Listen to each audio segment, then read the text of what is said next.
religious scholar.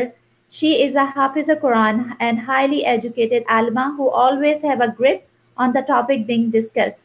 It is always a treat to listen her